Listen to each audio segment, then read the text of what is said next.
ஆண்டவரும் அருமரட்சகருமாக இருக்கிற இயேசு கிறிஸ்துவின் ஆச்சரியமான நாமத்தில் தினமும் கர்த்தருடைய சத்தத்தை கேட்டுக்கொண்டிருக்கிறேன். என்னுடைய பிள்ளைகளை வாழ்த்துகிறேன், ஆசீர்வதிக்கிறேன்.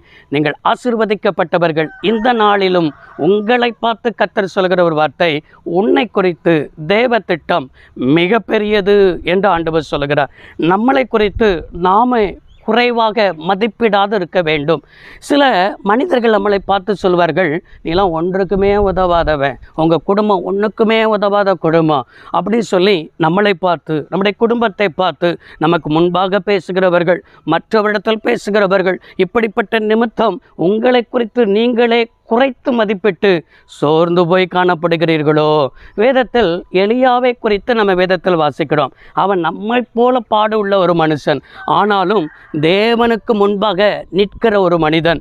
இவன் ஜெபத்தை கேட்டு ஆண்டவர் வானத்திலிருந்து அக்கினியை இறக்கினார்.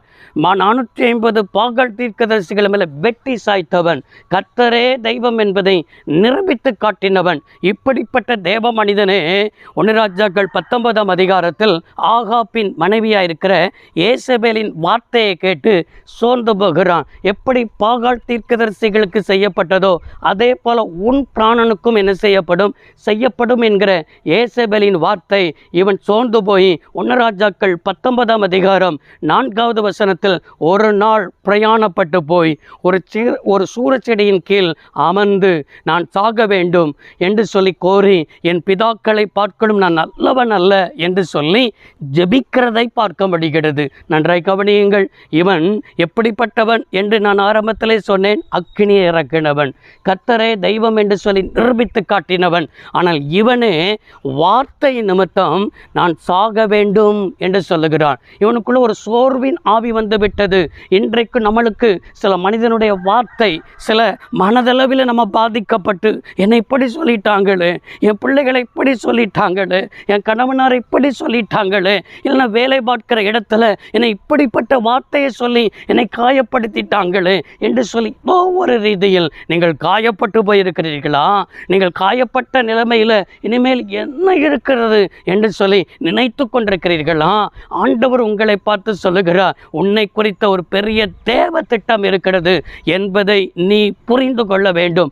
எலியா புரிந்து கொள்ளாதபடிக்கு சோர்ந்து போய், போதுங்கத்தாவே என் ஆத்துமாவை என்ன செய்யும், எடுத்துக்கொள்ளும் என்று நினைக்கும் பொழுதுதான் 1 ராஜாக்கள் 19ஆம் அதிகாரம் 15, 16 வசனங்களில் இவ்வாறாய் என்ன செய்ய முடிகிறது, பார்க்க முடிகிறது. எலியாவே, நீ நினைக்கிற அவ்வளவுதான், என் ஊழியம் முடிஞ்சிருச்சு, நான் எத்தனை முறை உன்னை தட்டி எழுப்பினாலும் நீ சூரச்செடியில் படுத்து கிடக்கிற, நான் உன்னை பார்த்து சொல்லுகிறேன் என்று ஆண்டவர் சொல்லுகிறார்.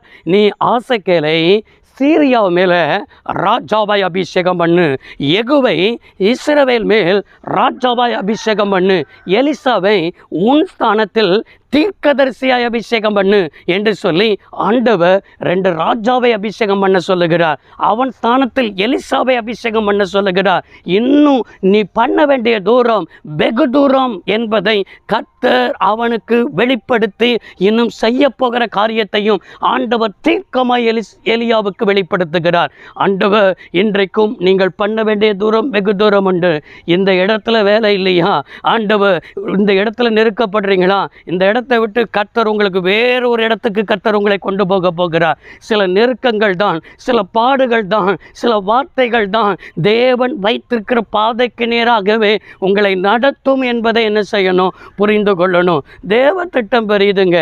நீங்களே உங்களை குறைச்சி மதிப்பிட்டுக்கிட்டு எலியாவை போல நீங்கள் சோர்ந்து படுத்துறாதீங்க, சோர்ந்து போயிடாதீங்க. கர்த்தர் உங்களை நடத்துகிற பாதைக்கு ஒப்புக்கொடுங்கள். உங்களை குறித்து இன்னொரு பெரிய தேவ திட்டம் வைத்திருக்கிறேன் என்பதை தான் ஆவியானவர் உங்கள் மூலமாக உங்களுக்குத்தான் இன்றைக்கு பேசிக் கொண்டிருக்கிறார். காதுள்ளவன் கேட்க கடவன். எத்தனை பேர் என்னை குறித்து பெரிய தேவ திட்டம் இருக்கிறது, நான் அதற்கு அர்ப்பணிக்கிறேன் என்று சொல்கிறவர்கள் ஜெபிப்போமா? சர்வ வல்லமையுள்ள தெய்வமே, உம்முடைய பிள்ளைகள் சோர்ந்து போய் இருக்கிறார்கள், தட்டி எழுப்பி இருக்கிறீர், தேவ திட்டம் பெரியது என்று சொல்லியிருக்கிறீர். எலியாவை தேவ திட்டத்தை காண்பித்தவர் அப்படியே பிள்ளைகளுக்கு காண்பியும். இயேசு ரட்சக நாமத்தில் பிதாவே, ஆமென். கர்த்தர் ஆசீர்வதிப்பாராக. God bless you all.